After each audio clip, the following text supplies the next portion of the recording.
right, music fans, welcome back. It is Dave, the Real Music Observer, observing real music in real time for real people just like you right there.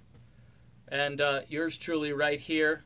Journey and Def Leppard happens to be the biggest grossing tour of this year, according to Billboard magazine.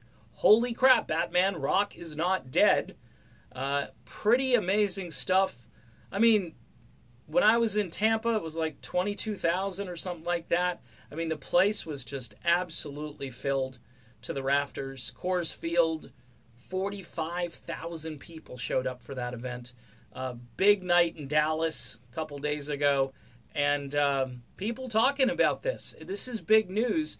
You know, and maybe, just maybe, some of those corporate bigwigs might roll out some more real rock and roll tours for next summer.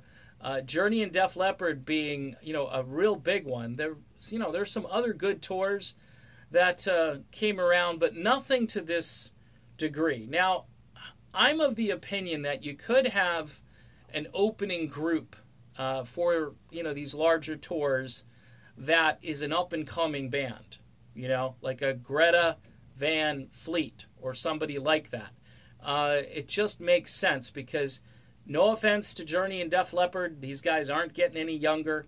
Someday they're going to have to pass the baton, or possibly the brand is just going to continue on with different membership, which will be kind of wacky, but I know how there are strong opinions about that, so I will not go down that particular rabbit trail at this time.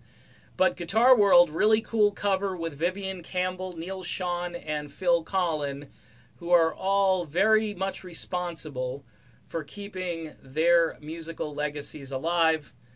Leppard has had like the same lineup since 1992. That's pretty incredible. And Journey technically has their Escape lineup intact, except for lead vocalist Arnel Pineda, which is still pretty remarkable considering all the time that's gone by and all of the different personnel changes and people who leave planet Earth and so forth.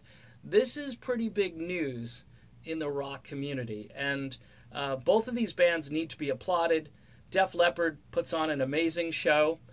Journey with maybe a chemistry gap and maybe some stuff going on behind the scenes that you'll find out about eventually, I think.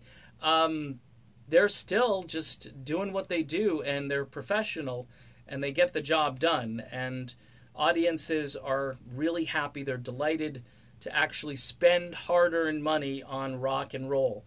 So again, according to Billboard, Guitar World, top grossing tour. And it's not over yet, folks. We've got September and October to go, and part of October anyway. And then we shall see what these two bands do in the future. It'll be very interesting. All right, done with this video. Be back with more soon. Stay tuned. See you then.